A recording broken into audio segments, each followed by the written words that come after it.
waiting for confirmation from Ian, but obviously it's advertised for 140, so I am waiting for 140 and for the confirmation to come back from Ian. Okay, no, thank you. Sorry. No, it's fine. It's our fault because we've been quicker today than we were expecting to be. Chairman, Ian's confirmed that we are now live again, but you might want to wait until 140 because that's the time that it's been advertised.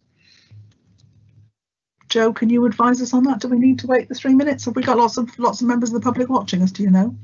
I don't know, but it would mean that they would miss 3 minutes of the debate. So I think we should just wait. If that's okay. Okay. Colleagues, my apologies for this. If you just chat amongst yourselves for the moment, we'll get back onto it again. It's only another couple of minutes, so we'll just hang on for that. Caroline? Yeah, Robin. Robin here. The question that Pauline raised about rejoining the service, if it's anything like the police, you had to have a 30-day break in between the last day of your retirement and then rejoining the service in some capacity, or it would affect your commutation sum by way of tax. But then obviously when you do rejoin, you're not paying any pension contributions because you've already done your service, so you're already able to withdraw your pension or freeze it. I don't know if the fire service is the same. It possibly is, but I don't know for definite. We'll get you to say that again in a minute when we go. Okay, is that okay? Yeah.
Right, we are now back.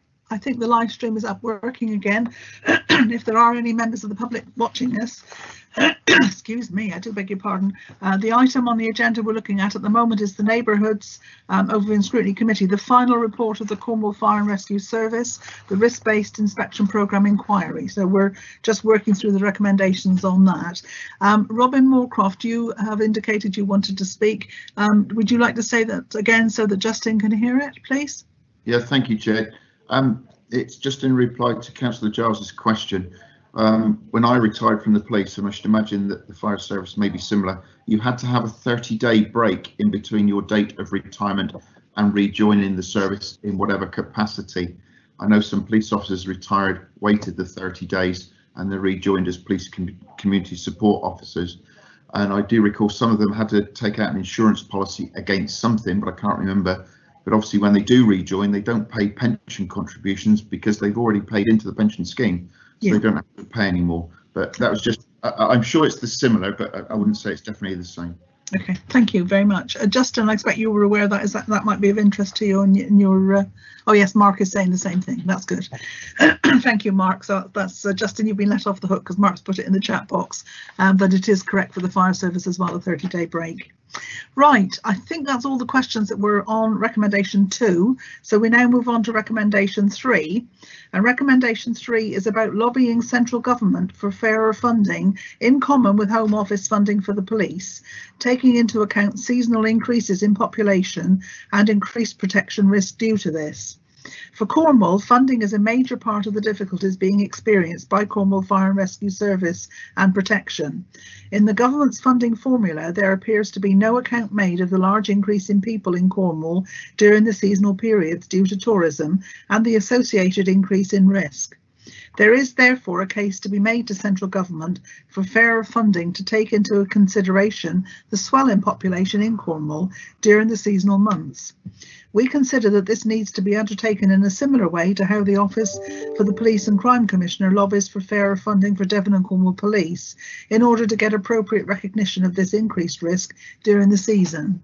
And I think with COVID, this is getting even more so because the season seems to be extending, doesn't it? When we're not in lockdown, then we've got visitors down here. So I think this is a very valid point. I'm now going to do the same as I did last time and pass over to the other inquiry members to see if they want to add anything about recommendation 3. So that's Dominic, Matt, Martin or John. Have you got anything you want to add?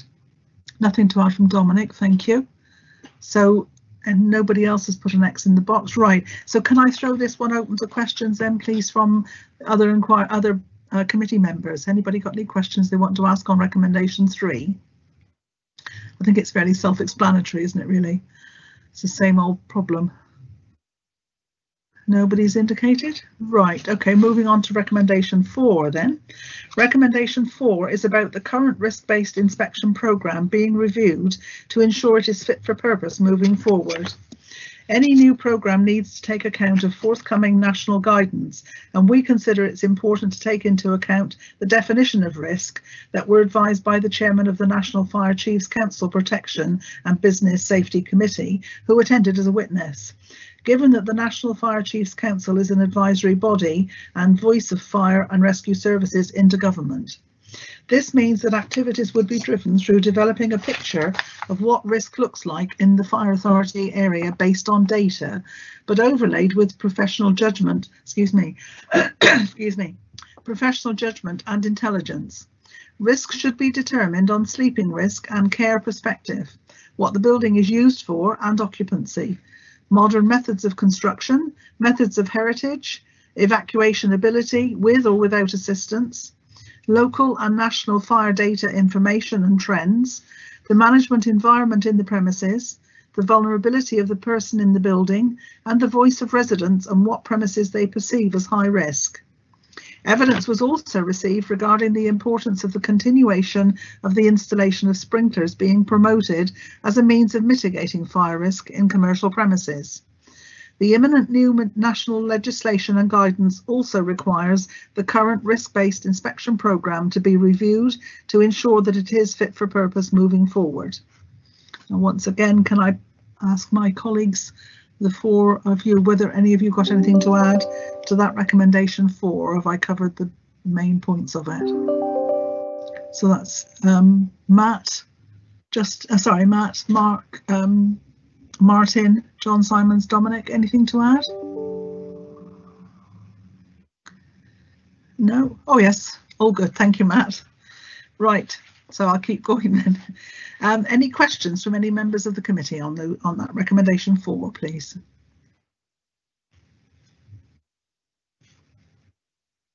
No. Right, so move on to recommendation 5 then. Recommendation 5 is about appropriate succession planning and pathways for progression being put in place. There was consistent evidence received throughout the inquiry and from a wide range of witnesses regarding the importance of succession planning and pathways for progression, with training and qualification being in place in relation to the protection function.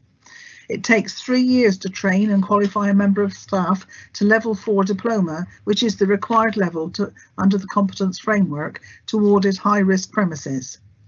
The level 3 certificate qualification is suitable for visiting non-domestic buildings that are not classed as high risk and can be achieved in a shorter period of time. Career succession needs to be managed, taking this and upcoming retirements into account, with training provided to other staff so that they can carry out the simpler audits, freeing up the highly trained officers for the more complicated audits and inspections. We heard evidence that the cost of training and qualifications is significantly less when undertaken in-house as opposed to externally. The implementation of the inquiry's first 2 recommendations will help to facilitate this being achieved.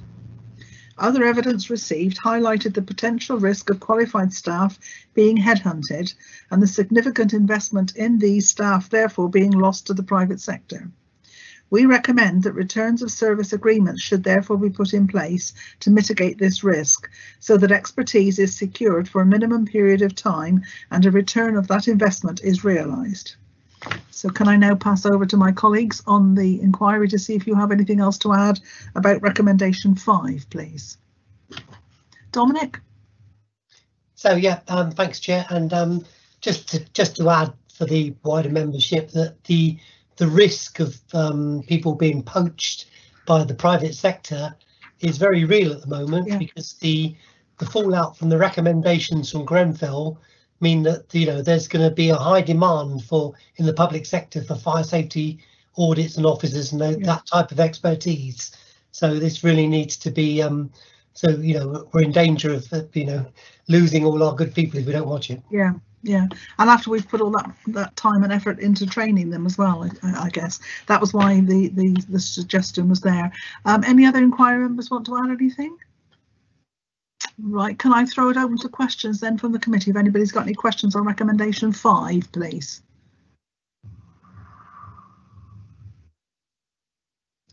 No. Right, moving on then to recommendation 6. Recommendation 6 is about a local registration scheme being created for all short-term holiday lets in Cornwall, including those online platforms, to be funded through an appropriate annual registration fee. This is the Airbnb type ones that we were talking about earlier on. I think it was Matt. Evidence was received that in order to increase fire safety and reduce risk in this increasing and expanding sector, there is a need to be aware of the premises that fall within the scope of the Fire Safety Regulations Order 2005. Lack of fire safety regulation is a great concern given the continuing expansion of the sector and the seasonal influx of people into Cornwall through tourism. With sleeping risk in unfamiliar surroundings being one of the definitions of high risk, there is a need for a registration service for short-term holiday lets, so that they are all officially recorded, their location known, and high-risk properties identified as such, and therefore being in need of inspection and advice. Whilst awaiting a national registration scheme, a local registration scheme for accommodation providers in Cornwall would enable Cornwall Fire and Rescue Service and other council services and partners to know where properties are and assist providers in understanding what their obligations are in keeping their guests safe. Evidence advised that there is already legislation in place which could enable a local scheme to be set up, and that a reasonable annual fee could be charged to help fund the capacity for fire safety regulation support. And once again, if I can pass over to my colleagues to see if any of you have anything else to add to that recommendation 6. Dominic, was that from last time? Yes. You.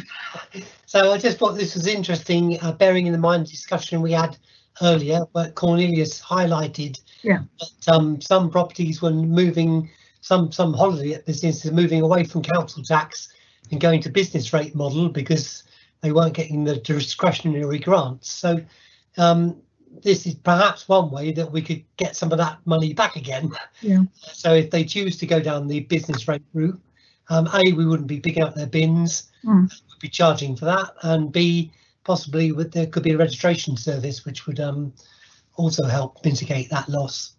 Yeah, because we heard from Malcolm Bell, didn't we, that he felt it would be welcomed. Malcolm Bell is the head of tourism. Right, John, did you want to come in, John Simmons? Yes, thank you, Madam Chair. I think this is a concern of everybody who actually came to the inquiry about, especially the Airbnbs, because there is no record of anything at all, which I think is quite worrying to everybody. And like Dominic just said, it's one step for a register for council tax or business tax. Thank you. Right, anybody else want to make any comments there from the panel? No. Okay, can I open up to questions then from committee members? Kevin, you've got a question. Yeah, just about the expected size of the fee. Do we have any clues of what ballpark figure that will be per annum? Sorry, Danny, could you say that again? I didn't catch it. It's regarding the size of the fee, the annual fee that will be levied. The registration fee. Do we have any information about a ballpark sort of figure of an annual cost? I'll go across to Justin. I don't think Malcolm came up with a suggested figure, did he? It would have to be a reasonable cost, I guess, to get a good take up, because the important thing is to know who they are and get them sort of. Oh, hang on, Joe's coming in. Joe, have you got anything to add to that one before I bring Justin in? Yes, Chairman, I think the evidence received from Malcolm Ballard Visit Cornwall, that he said if the fee was around £50 per annum, he thought that that might be acceptable to his members. Yeah. Does that help? We haven't stipulated because it would be up to others to determine it. Yeah. Does that help, Kevin?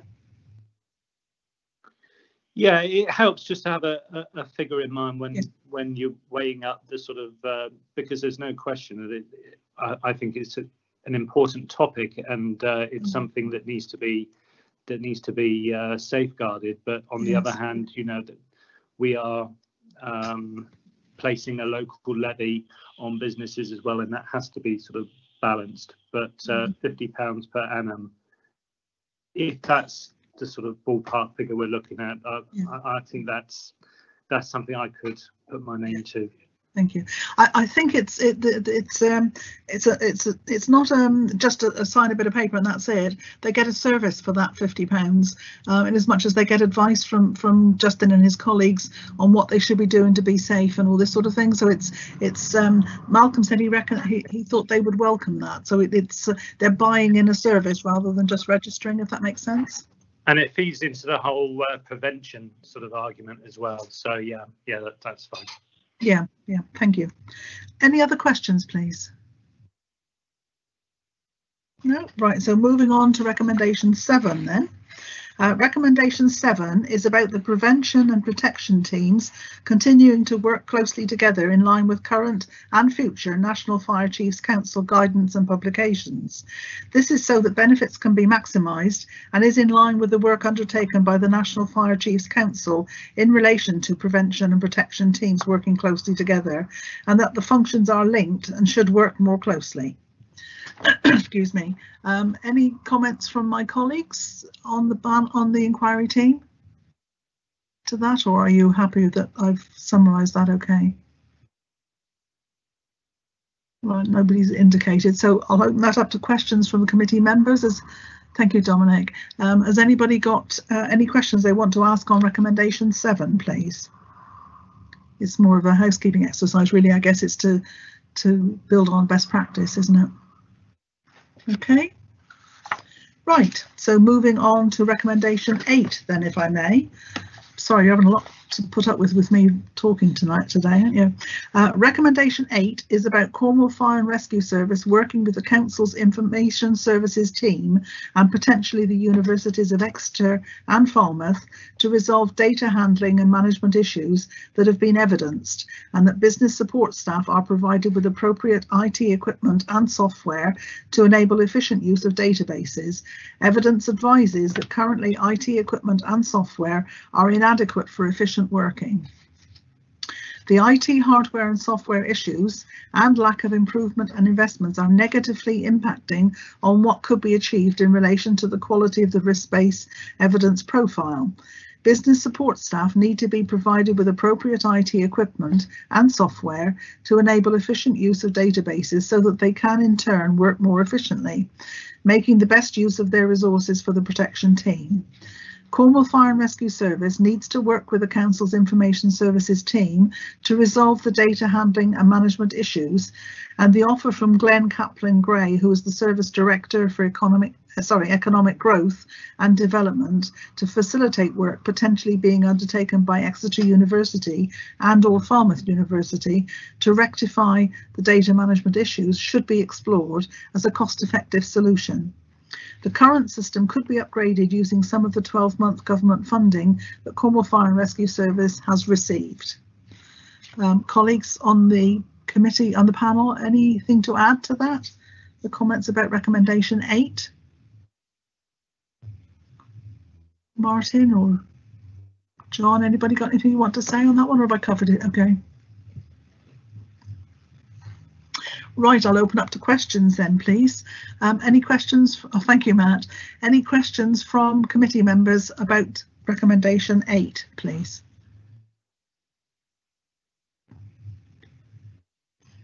Ian Thomas. Yeah, thank you, Chair. I just wanted to establish if this had any connection with the HMI's report, where they were concerned about the sharing of information, I think, between the Critical Control Centre, or Fire Control as it was in my day, and frontline appliances, i.e. the maps and data. Is this seeking to resolve that problem? I'll hand over to Justin to answer that, if I may. My thoughts are that part of that is already being addressed, and this is to extend it. This is more the back office people that are helping them that need better equipment. But if I can, I'll get a better answer from Justin, please. Yeah, thanks, Madam Chair. Yes, Councillor Thomas is quite right initially around there is an action plan in place around our risk information. Some of the upgrades we've had have included a renewal of our mobile data terminals in our appliances, moving over to a different brand of display screen, and improving our systems within critical control. The work we're talking about here specifically is our data analysts who produced something called our risk-based evidence profile. That's not the inspection programme, that's the evidence of risk within Cornwall, which we can then apply with and to our IRMP, Integrated Risk Management Plan, and therefore we build our risk-based inspection programme out of that. The risk-based inspection programme being our programme of fire safety audits at what we deem to be our high risk, and the panel heard how some of this is had to be done manually, where systems don't talk to each other, and some of our hardware unfortunately wasn't powerful enough to adopt new systems, and one of our witnesses suggested that a partnership with one of the universities could assist us in that area. Does that reassure you, Ian? Yes, thank you, Chair. I'm glad to hear that the past problems have been resolved. Thank you. Yeah, they're working. I think they're going well in the actual appliances at the moment. This is sort of more the back of the support staff then. Right, anybody else got a question, please, on recommendation 8? Right, moving on then to recommendation 9. This recommendation is about Cornwall Fire and Rescue Service officers regularly attending the community network panels in a support role akin to that of Devon and Cornwall Police, who do attend already. The meetings could be a platform to engage with communities and local businesses in relation to fire safety promotion and education, which evidence says businesses would be receptive to. There could be a means of sharing information and for businesses and communities to raise issues with Cornwall Fire and Rescue Service so that there is a joined up 360-degree approach. That's recommendation 9. Any of my colleagues have anything they want to add to that before I go out to questions? No? Okay, so can I open it up to the committee members then, if anybody has any questions on recommendation 9, please?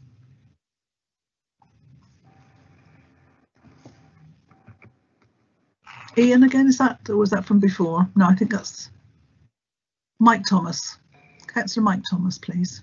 Yes, thank you, Chair. I would just suggest it's at least once a year. I think it would be very useful to have fire officers attending and for a specific issue rather than just simply being there. I think their time would be best served if they had a very clear message to deliver at least once a year. That would be my suggestion.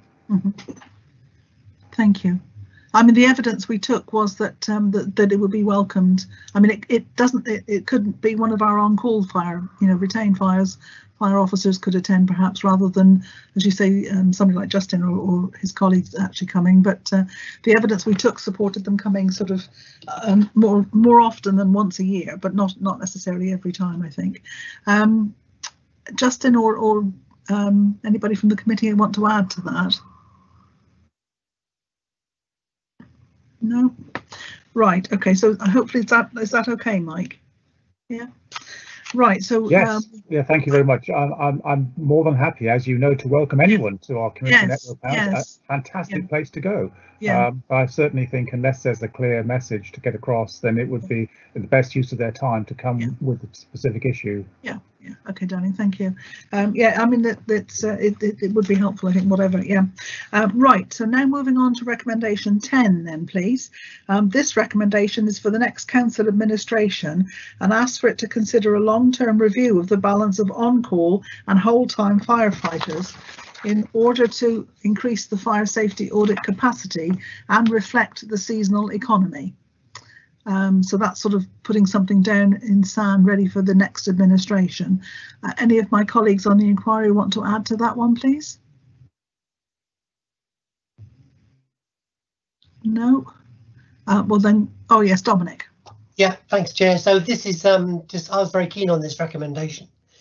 Just to say it's not a reflection on the on-call staff who do a fantastic job at our community fire stations. It's just that it is increasingly evident that some of the other work can only be done by whole-time staff realistically, we've reached for budgetary reasons, probably mainly, we've reached a position where we've got a significant percentage of on-call staff, and we probably want to draw a line in the sand there, and it may be as we get the summer pressures that we want to bring some of those community stations back into more whole-time use. It's a biggie, that one, isn't it? Really, I think it's the right thing to ask the next administration to look at it, isn't it? Excuse me. Anybody want to add anything more to that from panel members? If not, can I throw it open to questions from the committee, please? Anybody got any questions on that recommendation? Matt, do you wanted to add to it, my love? Sorry, I was a bit late and I forgot to press my arrow. Just to back Dominic on this one, I think it's been some time since they've had a review on uses of stations, and things change over time, and yeah, it's due for a review. That was all. Thank you, Manna. Thank you. Right, any questions on recommendation 10, please, from committee colleagues? No. Right, so moving on then, that's the final recommendation, you'll be pleased to hear, is the recommendation to ourselves, to the Neighbourhoods Overview and Scrutiny Committee. The recommendation to the committee is for it to review detailed performance data regarding protection as part of its work programme, undertaking to review quarterly performance data as part of its overview and scrutiny responsibilities in relation to Cornwall Fire and Rescue Service. This would help to further enhance the level of scrutiny and challenge of Cornwall Fire and Rescue Service, which the committee provides through the various scrutiny activities that are undertaken. This committee is the responsible overview and scrutiny committee for the council in relation to Cornwall Fire and Rescue Services, and it undertakes its scrutiny activities of Cornwall Fire and Rescue Service on behalf of the full council, who make up the Fire and Rescue Authority. The addition of protection data in the quarterly performance review helps to satisfy the recommendation from the Local Government Association asking for existing levels of oversight regarding protection to be built on. So can I now go back to my committee, my panel members, to see if any of you have anything else to add to that summary there? So that's Dominic, Martin, John or Matt. Have any of you got anything you want to raise to add to what I've just said? No. Oh yes, all good. Thank you, Martin. Right, so can I throw it open for questions then, please, to committee members? Has anybody got any questions they would like to ask on that final recommendation, which is actually to ourselves? No? Right, I think that's it then. So we now move back to the agenda, and on the agenda it's on page 150. Joe, can I have your advice? Do we need to read all these out, please? Yes, Chairman, we do, because I think from what you were discussing that they weren't actually although you've mentioned them, they weren't actually word for word. Did you want me to do it for you? Yeah, I don't mind. Yeah, Sorry. can I just interject a moment and see? Yes, yeah. Yeah, sorry. Just so, not wishing to be a worry beads or anything else, just to suggest to other councillors that not the last recommendation, but the previous recommendation, although I support a notion of having more whole time in relation to retained or on call, sorry, is that it would inevitably, in my view, lead to the reduction in the number of fire stations in Cornwall. And the reason I say that is, of course, that we all know that the response times from whole time fire stations is much speedier than it is from retained fire stations. And I'll just give you Redruth as an example, where we've lost our on-call fire station because of the creation at Tolvaden. So, you know, everything in the garden isn't quite rosy, and be careful what you wish for. That's all I would say. I think that thank you for the comments. I think the recommendation just asked them the next administration to look at it. So we're not sort of setting anything in stone. It's just to review, really. So I think we are okay. But yes, you're quite right. You do need to bear that in mind and not close any sort of stations. We need them open. We need them in the villages, don't we? Right, Joe, that's very sweet of you to offer. Do you mind reading them out, because my voice is getting a bit strange here? No, Chairman, that's fine. And just for clarity as well, just for Councillor Ian Thomas, it does say that the new administration consider. So the new administration may not wish to undertake such a review. So yes, if you can bear with me, it's going to take a few minutes, but I think there's the clarity of the live stream and for the public. They do all need to be read out as one. So first, would you like me, first of all, I'll read them out and then we'll ask for a proposer and seconder. Well, I'm happy to propose it anyway, so as they are, if you like. And Dominic, are you happy to second? Yes, Dominic's happy to second them, so that's good, Joe. Do you want me to sort of do turn and turn about, or are you okay just going through them? I'm all right doing it. Councillor Fairman, just for the sake of the live stream, do you think you could verbally say that you're happy to second? Certainly, Councillor Fairman, happy to second. Thank you very much. Right. I'll read them out, so bear with me, everybody. So they from the final report of the Cornwall Fire and Rescue Service Risk-Based Inspection Programme Inquiry, the recommendations to Cabinet. With reference to the findings and recommendations from the inspection of Cornwall Fire and Rescue Service undertaken by Her Majesty's Inspectorate of Constabulary and Fire and Rescue Services in 2018. The findings and recommendations from the Local Government Association's Protection Themed Peer Challenge of Cornwall Fire Rescue Service in 2019, the impending new national legislation and guidance from the National Fire Chiefs Council following the Grenfell tragedy and the resulting changing face of protection and increase in profile and protection activities and therefore workload, the statutory duties required to be undertaken by protection and the seasonal pressures due to tourism, the low number of Cornwall Fire and Rescue Service protection fire safety audits undertaken compared to the national average, the adoption of the competence framework for business fire safety regulators as Cornwall Fire and Rescue Services standard, including the competency framework revision following Grenfell and its requirements, the challenges faced by protection due to the period of time taken to qualify staff into positions and the potential threat of staff retention, National Fire Chiefs Council guidance in relation to risk-based inspections and the definition of high risk, and the current resource within Cornwall Fire and Rescue Services protection team and the business support team in relation to IT and data in relation to protection. The following is therefore recommended to Cabinet. Number 1, adequate additional resource be allocated to Cornwall Fire and Rescue Service to employ 3 new fire safety managers stroke fire safety officers, brackets 1 grey book and 2 green book, to facilitate the following. 1, an increase in the number of fire safety audits to address concerns raised by Her Majesty's Inspectorate of Constabulary and Fire and Rescue Services and recent Home Office reporting. 2, the delivery of a prompt commercial response to requests through the Primary Authority Scheme to meet the Council's ambitions in becoming a one-stop shop for business. 3, the delivery of training to operational staff with the ambition of reaching level 3 certification for more whole-time staff and ensuring a stronger baseline of fire safety awareness for on-call staff. Number 4, building on the delivery of training to other Cornwall Council services to raise awareness of fire safety and raise confidence in reporting issues, in brackets being the eyes and ears for each other, and facilitate joint working. And 5, the delivery of training to external organisations, in brackets where appropriate through the Safer Cornwall Partnership, to raise awareness of fire safety and raise confidence in reporting issues. Recommendation 2, in order to maximise the current resources, innovative ways of working be introduced through 1. Re-employing suitably qualified retired staff in Green Book protection roles. 2. The training and qualification of tri-service safety officers to undertake protection fire safety roles. 3. Temporary staff that have been invested in being made permanent so there is stability in the protection team and benefits for businesses. 4. Protection management roles being made dedicated as opposed to being multi-skilled roles as per the current structure. 5. All relevant Cornwall Council staff and Cornwall Council members, in brackets in their capacity as the fire authority, understanding the golden thread between the legislation, local and national incidents and Cornwall Fire and Rescue Services protection policies.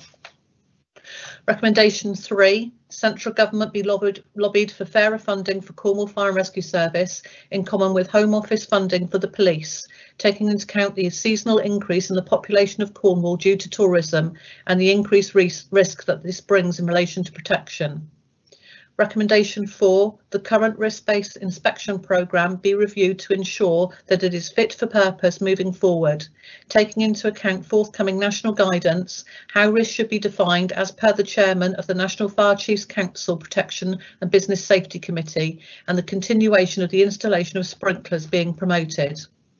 5, appropriate succession planning and pathways for this is recommendation 5. Appropriate succession planning and pathways for progression should be in place for training and qualifications being undertaken in-house. Where there is a significant investment in officers in relation to this, return of service arrangements should be put in place so that expertise is secured for a minimum period of time and a return on investment is realised. Recommendation 6. In order to increase fire safety and reduce risk in this increasing and expanding sector, a local registration scheme be created for all short-term holiday lets in Cornwall, including those on online platforms, to be funded through an appropriate annual registration fee. Recommendation 7. In order to maximise benefits, the prevention and protection teams continue to work closely together in line with current and future National Fire Chiefs Council guidance and publications. Recommendation 8, that the Cornwall Fire and Rescue Service works with the Council's Information Services team and potentially the Universities of Exeter and Falmouth to resolve data handling and management issues, and that business support staff are provided with appropriate IT equipment and software to enable efficient use of databases. Recommendation 9, that Cornwall Fire and Rescue Service officers regularly attend community network panel meetings in a support role akin to that of Devon and Cornwall Police. Recommendation 10, that the next council administration considers a long-term review of the balance of on-call and whole-time firefighters in order to increase fire safety, audit capacity and reflect the seasonal economy. And finally, the recommendation to the Neighbourhoods Overview and Scrutiny Committee, that the Cornwall Fire and Rescue Service performance data currently reviewed by the committee on a quarterly basis be extended to include detailed performance data regarding protection. Well done. Hopefully everybody heard that. Thank you. That was really good. Thank you, my darling. I appreciate that. Right, so we've had it proposed and seconded. Can I now ask you to take the vote, Jo, please? Yes, so just confirming that Councillor Rule has proposed and Councillor Fairman has seconded. Yeah. So once again, I'm going to call all your names in turn. Please tell me your name and advise whether you wish to vote in favour or against the recommendation, or whether you wish to abstain from the vote. I'll then count the votes and advise the result accordingly. So first of all, Councillor Martin-Alvey. Martin-Alvey 4. Councillor John Bastin. John Bastin 4. Malcolm Brown. Malcolm Brown 4. Thank you. Nikki Chopak. Councillor Chopak, did you? I think. Yeah, sorry, I was. I'm on a call. Yeah, no, I 4. Thank you. Dominic Fairman. Dominic Fairman 4. Councillor Pauline Giles. Pauline Giles 4. Stephen Knightley. Stephen Knightley 4. Matt Luke. Matt Luke 4. Councillor Cornelius Olivier. He's had to go, Jo. Okay. Carolyn Rule. Carolyn Rule 4. John Simmons. John Simmons 4. Ian Thomas. Ian Thomas 4. Mike Thomas. Councillor Mike Thomas 4. Kevin Towell. Kevin Towell 4. Before I just announce the vote, Chairman, could I just go back to Councillor Nikki Chopak? Councillor Chopak, are you there? Sorry, Joanne, sorry. Can I just double check that you just said you were on a call? Can I just double check that you had the debate? I did, yes. Yeah, I was only literally as you were reading the recommendations. That was when I had to take the call. So I've actually heard the whole debate. Yes. That's brilliant. Thank you for confirming. So, Chairman, that's unanimous, and the motion's been carried. Thank you very much, my love. Thank you. Right, colleagues, once again, if I may, with your indulgence, sorry, I'll come to you 1 second, Mark, if I may. I would like to thank sincerely Justin and Joe and all of the colleagues that worked on this one, and all the witnesses. It was amazing. It was a wonderful thing to be part of, to understand a bit more about what our wonderful fire service are doing to keep us safe. Mark Hewitt, you wanted to come in. Yeah, thank you, Madam Chair, and very much just to say the same as yourself, just that recognition that this was no mean feat. An awful lot of work has gone into that, and that can be seen from the report, but certainly would like to thank the committee, thank the inquiry team, because certainly the feedback that I had is the environment was created to have that deep and meaningful discussion. So thank you very much all. Good, thank you, Mark. Right, okay, I think we're that's the end of that one then. So Justin, if you need to go, that's fine, but you're very welcome to stay if you've got time. So we now move on to updates from the cabinet members and questions from members of the committee to the cabinet members. As you know, Edwina has sent her apologies, but you have got a report from her.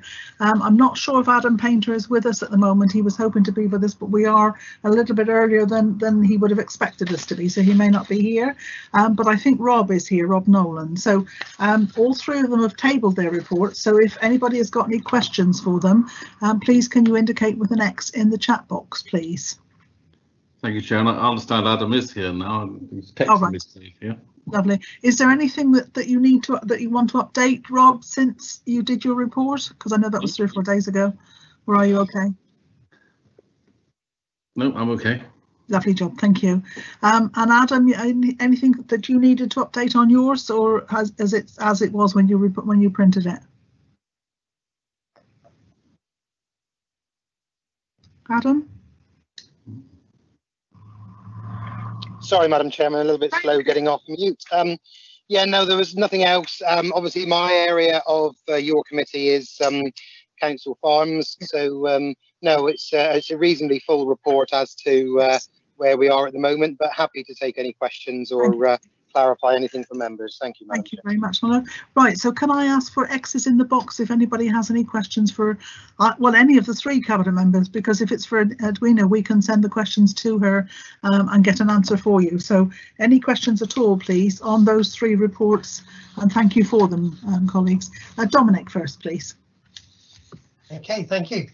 So yes, thanks, Adam. So that is a very full report. Lots has happened since the last time you sent something in, so that's really interesting. I wondered, you did refer, so I'm very keen on small horticulture, box schemes and the like, as a way of keeping the county farms estate vibrant. So it does say that, and I was going to raise this with Johnny Alford, but it seems like the team are already on the ball. But it talks about a new DEFRA initiative mentioned below, and I'm not sure you did mention I don't know what the DEFRA initiative around small horticulture is. Do you know? Yes, I think that's what I did send you an email on, Dominic, about. I think DEFRA are looking into ways of government support for small holdings and councils that have still have their farms, on how they can make sure that they're as effective as they can be, and potentially putting more money into council small holdings, as now really the only sort of viable way to get your foot on the farming ladder, where an awful lot of larger land holding estates are just getting larger and larger and making it far more difficult for anyone to get that first rung on the ladder. So I know George Eustace has been promoting that and has been working with a number of others on looking at how that can work. And Johnny's been looking at policy that DEFRA could take forward. I think that's what he was suggesting within that. Whether he was suggesting anything on sort of the funding side of the new agricultural management schemes, I guess that's something that's also coming forward. Thanks. And so, do I take it now that we have taken on the responsibilities of the farm panel, this is probably the most appropriate way for us to get the updates on the new lettings and new tenants through the portfolio update? It is really, and obviously you're the relevant scrutiny committee, so yes, those updates will still come through to yourselves, and I'll ensure through these updates that you get that information about when farms are changing hands, and obviously when there's any changes to farms, as far as as is indicated, about potentially changing some of those to offer different types of opportunities. Okay, thanks for that. And if I may, Chair, I've got one for Rob. Yep, of course. So Rob, very topical at the moment, flooding and property resilience. So I note in the report that we've gained an extension to our property resilience programme, Pathfinder project, till September. I just wonder, is September going to be long enough? Are we going to be able to get enough meaningful engagement out there 6 months before in September? We may be in lockdown most of that time. And I wonder if we're going to have enough time to really push that programme out before the next winter. Well, time will tell, Dominic. Time will tell on that. I mean, most of the consultation is done by mail, email these days, rather than knocking on doors. So we should be able to collect it in. But if we have to delay it, we'll have to delay it. Okay. Okay. Joe, you've indicated you wanted to come in. I'll bring you in before Mike, if I may. Yeah, thank you, Chairman. It was just in response to Councillor Fairman's comment regarding new tenants, etc., and keeping abreast of the Cornwall Farms estate. Just a reminder that the committee did add an item to its work programme once the end of the Cornwall Farms panel came, that it would take on a role, an annual role, and looking at performance and have it receiving an annual report that would also include details of new tenants. Yeah, that's up for our next meeting, isn't it? There is that commitment to receive a formal report in addition to Councillor Pater's useful updates. Thank you. Thank you. That's coming to our February meeting, I think, February formal meeting, isn't it? Yes. Right, lovely. So the next person with a question is Mike Thomas, please. Thank you, Caroline. This is my usual one for Councillor Nolan about the household waste and recycling centres. I'm pleased to report my residents are happy with certainly the one in Helston, but I do get the occasional question about how long the even and not even numbers will be used. Is there a possibility that this may be phased out, or a way to phase it out perhaps would just be to say these are the preferred days to come if you are coming, and then gradually it will disappear? Yeah, well, thank you for that. We had quite a long discussion, I think the first week of December, about whether to phase it out or not. Back in the first week of December, when our cases were at 18 per 100,000, we were beginning to say, well, I don't know if we still need this. And I favoured keeping it just to see how Christmas went. And we'd have another discussion in January. Since then, cases have ballooned. The whole point of it is so that there can be social distancing at the household waste recycling centre and people can be kept apart. So no, we're keeping it in. We've had some really busy days. Funnily enough, we're not doing as much any extra waste, but we're very busy. There's the sort of suggestion that people are just looking for somewhere to go and are finding some stuff in the loft to take to the skip. They're busy. We had queues at Newquay, the usual stuff, Litz and Earths and Austell. So we're likely to keep it on. But the great thing about it is it's free and it's flexible. Those councils up country that have paid for a computerised booking system are stuck with them, aren't they? They've got to get value for money. And they're actually processing people more slowly than us. They book them in for blocks of 20 minutes. we're getting people through in 15 minutes, so we get more people through, and it's free. And just as soon as we can, we'll relax it. Yeah, time for the election. I mean, I feel very safe there, and I fully concur with the reasoning there, and I will relay that to my residents. Can I also say that I've seen the new vehicles that are going around with the, for the residual waste, and you can see the future. I've seen the future of waste on the back, where they're going to obviously pick up all our new wheelie bins. So they're looking good with their new registration plates.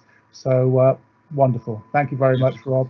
We've got some of the new recycling lorries as well, you'll have seen, that take the cardboard and it goes over the top. They've got a sort of conveyor and all the cardboard gets in the top there. Because what was happening, because they separate the waste, we were filling up with cardboard and they had to go back to base, even though they had room for other things to unload, or we had to send someone out to take it off them. These ones have got a load more space for cardboard. They're much, and they're out there. They're a fraction larger, but we seem to be coping. They're good. Excellent. Thank you very much. Thank you, Mike. I suppose the thing is that people are doing a lot more online shopping, so there is a lot more cardboard around, isn't there? Yeah. Okay. Thank you for that. And I haven't got anybody else that's indicated, but can I ask you to take back our thanks to the teams now that we're back in lockdown again? I know they're sort of at the forefront, especially Alan Hampshire's team, Kevin Brader and all of them, that they're doing such a good job, and if you could take our grateful thanks to them for keeping us safe, really, I guess, despite all the odds. Thank you. I will do, Chair, and I'll take advantage of your generous offer of giving me an extra page in my report next I noticed. Time, and I'll give you more for next time, but it doesn't matter. There's a lot going on. Right, any other questions, please, for any of our three cabinet members? No. Right. Well, that then is the end of item 9 and 10. Item 11 is any other business that I consider to be urgent, and you'll be delighted to know that I don't have anything else. So can I thank you all for your time and for sticking with it? It's been a long day today, but really interesting. So thank you all ever so much. It's been good to see you all, and I'll now declare the meeting closed. All the very best. Bye now. Thank you. Thanks, Carolyn. Thank you. Thank you. Bye. Yeah, thanks, Carolyn. Well done. Bye, Thank you. everyone. Thank you. Thanks. Bye, everyone. Bye. Bye.